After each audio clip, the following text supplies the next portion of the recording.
Hi, everyone. It's Tessa. And Joe. From the Unveiling Paradise podcast. Tessa, summer is almost here, and so many of our listeners are about to have their epic destination wedding. And we are so excited for you guys. Before the big day, guys, we want you to make sure you listen to these 3 episodes. Episode 62, Deep Diving Your Wedding Ceremony. Episode 53, Questions Your Wedding Guests Will Ask. And episode 31, the final countdown to your wedding day. And if you're planning your wedding here in Hawaii, hit us up and ask us about our Unveiling Paradise podcast promo. Happy planning. Welcome, everyone, to the Unveiling Paradise podcast show. Hello, Tessa. Hi, Joe. How's it going? I'm so good. All right. Well, let's get into this. Weddings are so fun now. Like, weddings have changed so much from the last 10, 20 years. So you think of like when we got married a long time ago, right? To like what weddings are like now. Not to each other. Yeah, that's a great point. Just wanted to make sure it's clear. You think about like all the cool things that happen at weddings, and there's just so many great customizations. Like all the things we see, like these really cool lounge furniture. You have like live artists painting the ceremony. There's just like all these great things, colored linens. I mean, late night snacks, you can name it. Like there's just so many cool things. And I think that's what's so like fun about planning a wedding right now is that you can bring in all your personality and all these really fun, unique touches to make your wedding day special. Exactly. And when couples get married in Hawaii, they are looking for their own personal touches in addition to tying in something from Hawaii. So finding the Hawaii experience, whether it be hula or, some sort of fun fire knife dancing or bringing in Hawaiian flowers or food or something like that. I think it's such a fun experience. When you think of planning a destination wedding here in Hawaii, like you do want to lean into like the local flavors. You want to lean into the local culture and the traditions and all these things. And I think today's show is really about that, right? We want to talk about what are like some really great ways to incorporate Hawaii to your Hawaiian wedding. And I think one of the best ways to incorporate local flavors, yeah, I'm doing a little play here, is shave ice. Do you know what shave ice is, Joe? I do a little too well know what shave ice is. Well, for our listeners that don't know. Okay. Shave ice is just, I think, another way, if you're, living on the mainland, it's another way to say snow cone. But shave ice is different than a snow cone. Better right? than a snow cone. Better than a snow cone. It's like the ice is softer. It's just kind of more delicate, falls apart. Fluffier. More flavors. Yeah. Toppings. I don't know. Do they do toppings on snow cones? Yeah, but they're kind of gross. Oh, yeah. No. So funny you should say we're talking about shave ice today, because guess what? What? We have our own live in-studio guest today, who happens to be the owner of Fine Time Shave Ice. Fine Time Shave Ice. You've probably heard her company and us talking and raving about her company on our podcast quite a bit. But we want to welcome you to the show. Jana Park, so she's the owner of Fine Time Shave Ice. Welcome to the podcast. Thank you, guys. I'm so happy to be here today. Okay, so for all of our listeners, how did you get into this? Because this is kind of a unique touch to a wedding. When we see you at a wedding, and everyone's walking away with smiles on their face with their shave ice. How did that come to you? That this would be a great thing to have at a Hawaii wedding? Well, it wasn't planned. Yeah. So I should start by saying we've been doing this. We're going to come up on our 10 years this June. Yeah. So we started in 2014. We actually had no idea we'd be doing weddings. We actually started doing birthdays and street fairs around town. And then we just started getting bookings, and it started to snowball.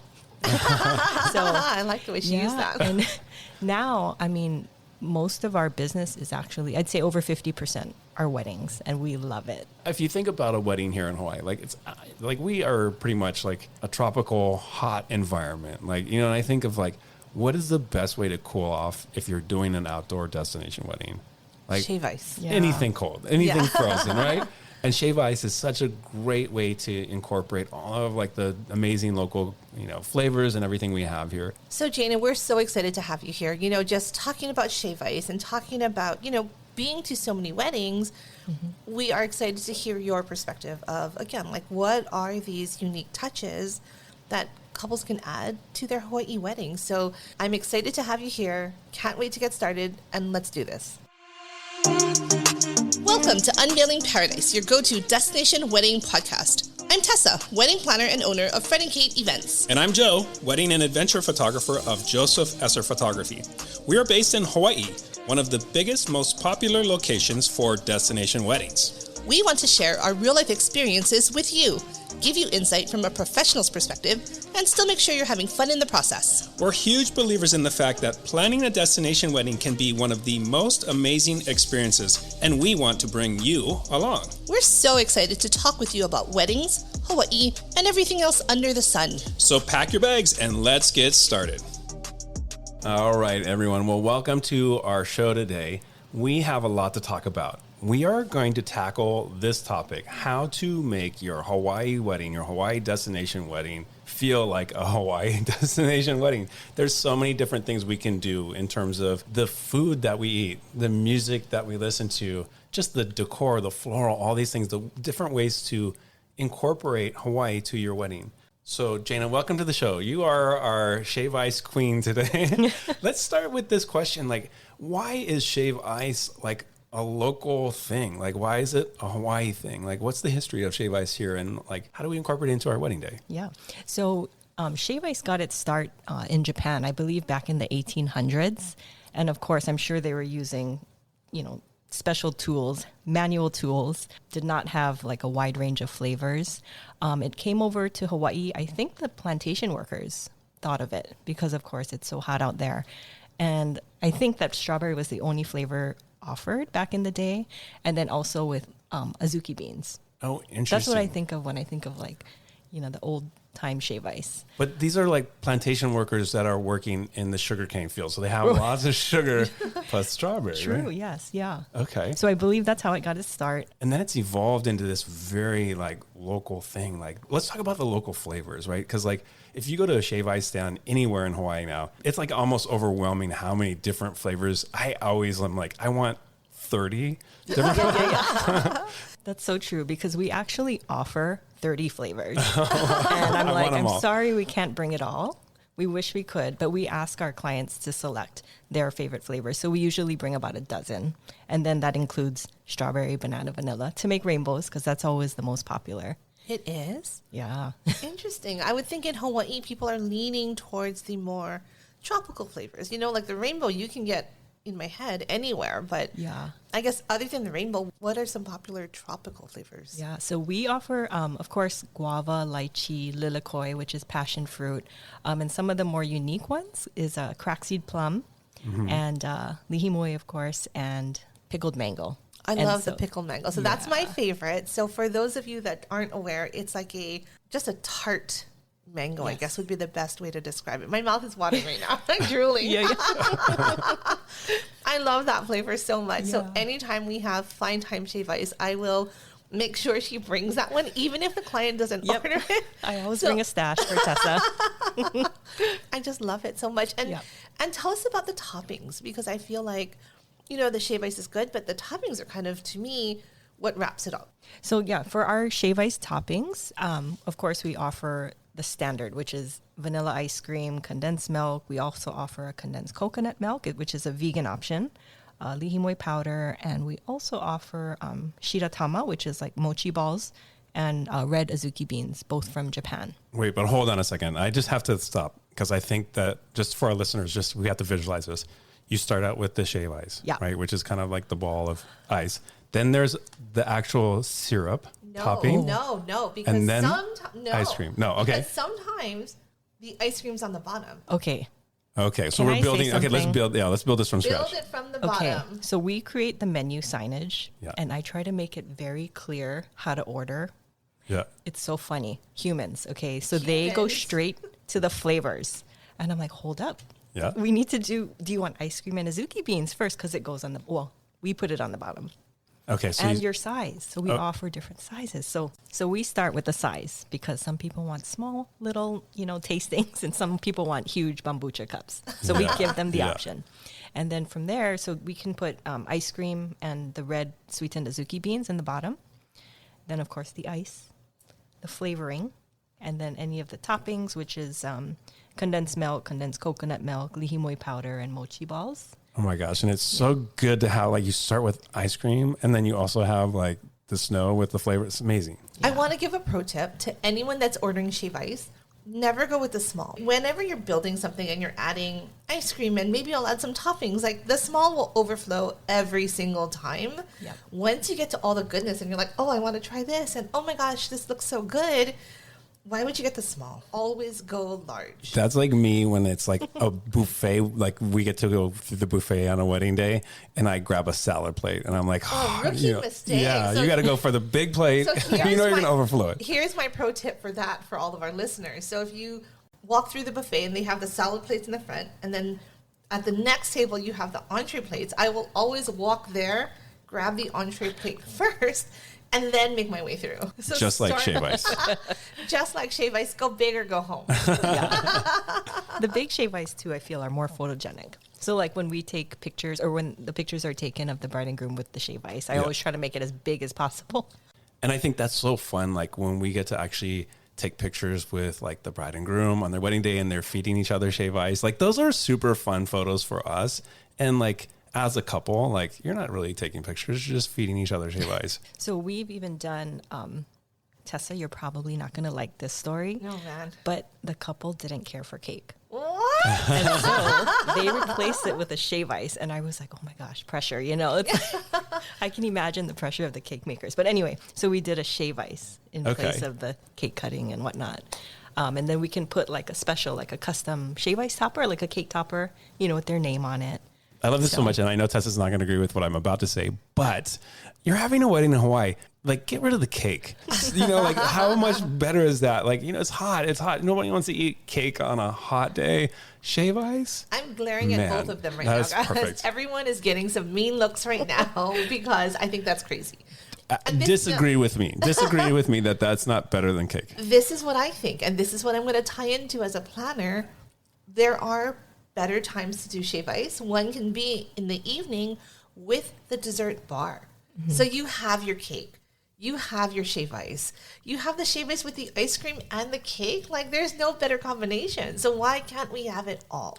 Okay, but we're going to take a poll and see if you can only choose cake or shave ice. Raise your hand for cake.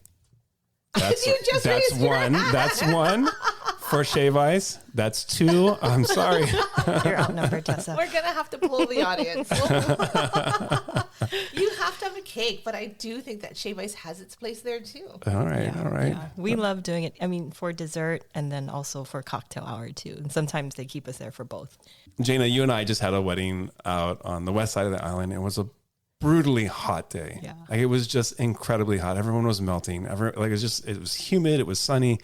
And like you guys were jamming so hard at the shave ice station and everyone was walking away just like the biggest smiles on their faces. I mean, I have to say it is the perfect way to cool down your guests on a hot day here. You know what I mean? Yeah. Especially in summer, you know, like when we're talking through a timeline, when we're planning a timeline, it's understanding that cocktail hour can be brutally hot. And so with your guest walking around in the sun, right, having that shave ice, having that cool treat is such a refreshing snack. Yeah. It's perfect for them. So for that wedding, we actually provided shave ice during the cocktail hour. But before that, we actually provided mango ice cream. Oh, perfect. Yeah, to cool them off before the ceremony. You know, like on a really hot day, your guests potentially could have like heat stroke. You might save their life with shave ice. You will never save their life with a piece of cake. That's right. See, I'm just saying. If they have low blood sugar, diabetic, A shave and ice they just need saves a a little double. piece of cake because they have sensitive teeth, Yeah, the cake just makes sense. I'm sorry. I'm just saying. All right, I mean, Tessa, I'm sold on having shave ice at every wedding. What about this? And I know you guys do this. You guys do something called adult shave ice. Yes. What is that all about? Yeah. So, you know, in the past when we've done parties, we have put just straight up rum on top, or vodka on top of the shave ice, which we still love to do. A lot of times our clients will make a sign, make it a boozy shave ice by taking it to the bar, and they can add their liquor. But we also recently created our own recipe. So we have 4 different adult shave ice recipes. What are they? Like, I'm just curious. Yeah. So one of them is a vodka. It's like a Blue Hawaii. It's a vodka base. Another one is a limoncello, a coconut vodka.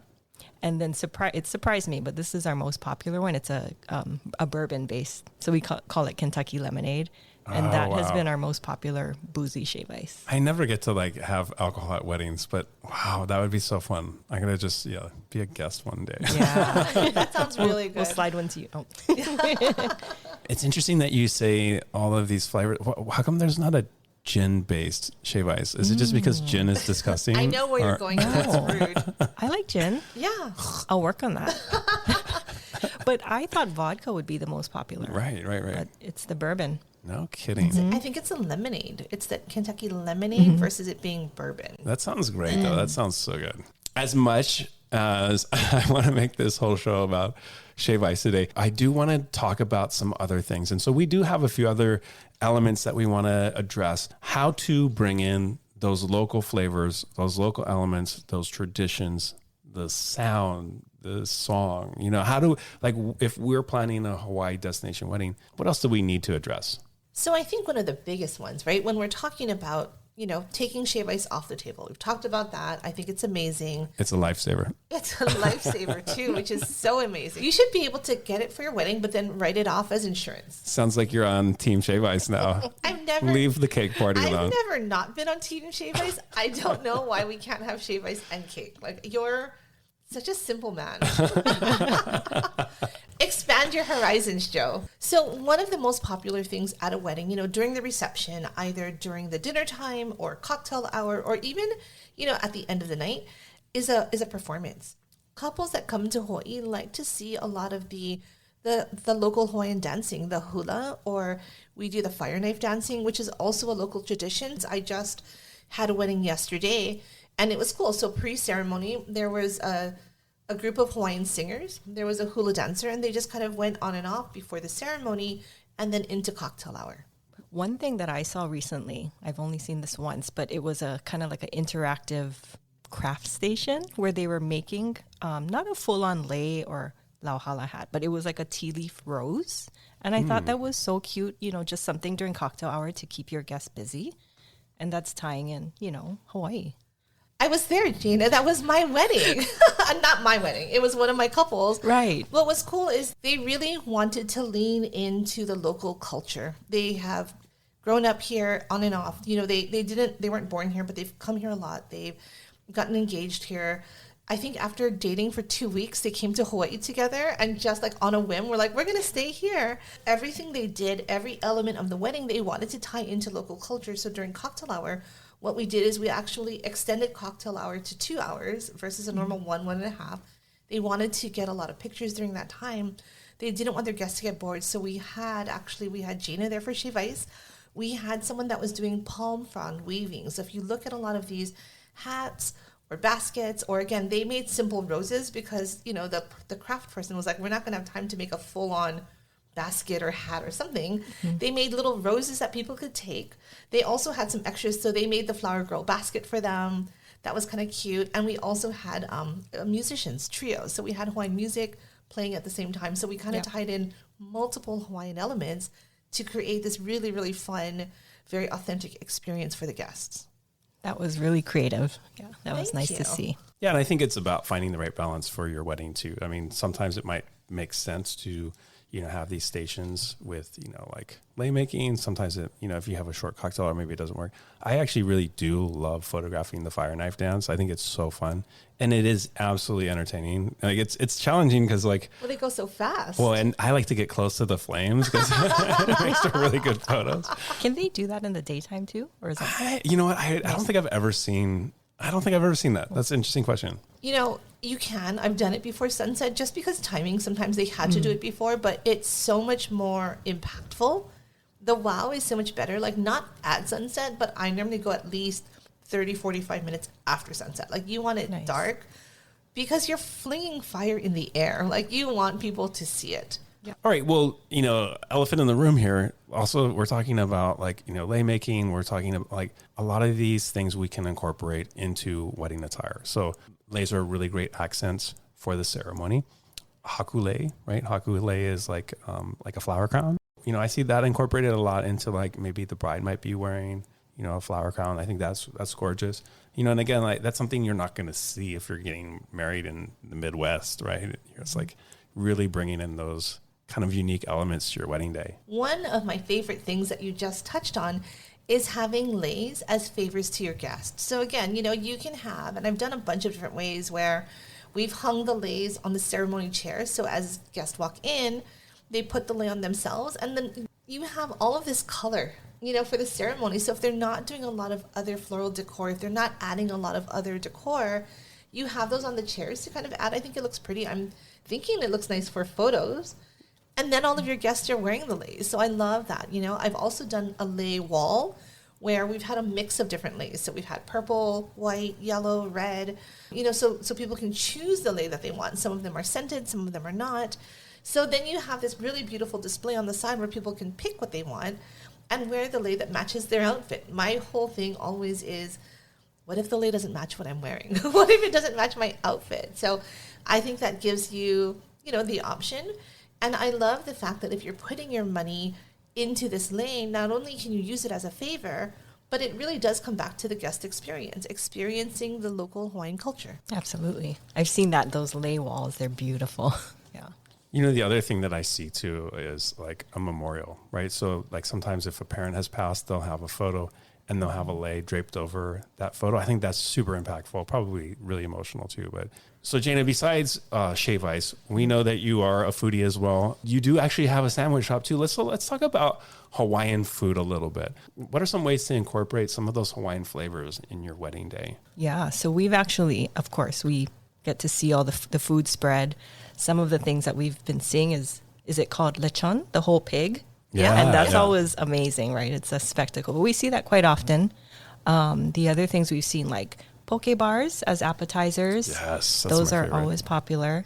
And also just incorporating not just Hawaiian food, like not the typical luau food, but just local fare. So whether it be like teriyaki, katsu, that kind of stuff. We see a lot of that.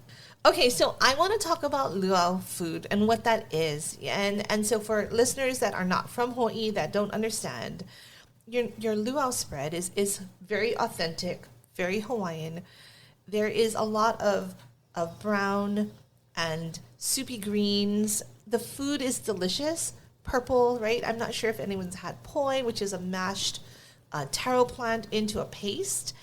The flavors are acquired, I think. So if you love it, you love it. If you've grown up with it, you love it. And a lot of people like it. But what I tell people is if you are trying to feed a lot of people, say you have 100 guests at your wedding, it's understanding that you're trying to feed the masses. Not everyone is going to be into all of the food. So going in with, if they are adventurous eaters, then great. If they're not, you need to try to steer on things that are a little easier to understand. Squid luau is something, and Jana and I were just talking about it, and we love squid luau, and it really is boiled and soupy green taro leaves with squid pieces in it and coconut milk. Mm-hmm. So again, it's good, it tastes delicious, but if you don't know what it is, it's not attractive looking. It is weird, and you're not going to want to eat it. But I think you do make a really great point about, like when you're creating your menu, right? You have to think about what's going to be a hit for everyone. Lechon, like the roasted pig, like that's I think that's pretty comfortable for a lot of people, unless you're a vegan. And it's an entire pig, you guys, like entire pig on a table, and they cut it into pieces. It's got your skin, it's got fat, and it's got the meat. So the whole thing is it's that crispy skin, melting delicious fat, and then the chunk of meat. Obviously, I'm not a vegan, but it's so good. So good. But chicken, right? Everybody loves chicken, right? And there's so many great like local flavors. So not maybe necessarily traditional Hawaiian, but like garlic, chicken, the mochiko chicken. Like there's so many great ways to do chicken here that I think can be a hit for everybody's palate. And one thing that I like to throw in is kind of like the adventurous but not super adventurous is the kalua pig. So again, it's a shredded pork. It is salty. It's smoky. And again, like even if you haven't tried it, it's like a pulled pork, but smokier. Mm-hmm. And so I think that will kind of lean into getting into Hawaiian food. Step one. Right. I'm skipping the Hawaiian food. I'm going straight to the shaved ice. That's all I want. As you should. I'm a big fan of supporting local. So if couples are choosing to do favors, if they don't want leis as their favor, what I do suggest is something edible that is made here in Hawaii. You don't have to transport it. You don't have to worry about, shipping it or carrying it or anything like that. What is something that they want? It's, food, something easy they can either snack on that day, the next day. Having it local, again, you're leaning into the Hawaiian cultures, the Hawaiian flavors. And there's a ton of different companies here that do cookies or candies or something like that that's quick and easy, and people can all enjoy it. Cookies, candy, chocolate, all of that to me is super good, amazing. Okay, guys, I'm starting to get really hungry. We're just talking about food and sugary, not cake.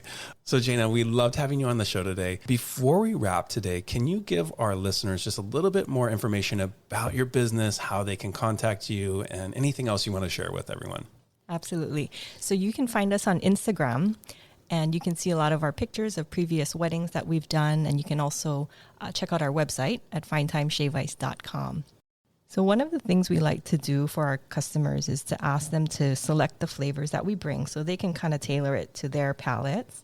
And we also ask them to create signature shave ice. So one of our clients recently, they created a his and a hers. They did a first date in Ohio, which was strawberry flavored with condensed milk. And then they did a engaged in DC, and they color coordinated it to red, white, and blue. So strawberry, coconut, blue, vanilla. And then a married in Hawaii. So it was a tropical one. So it was mango and lilikoi. And we thought that was so cute. It was personalized to them.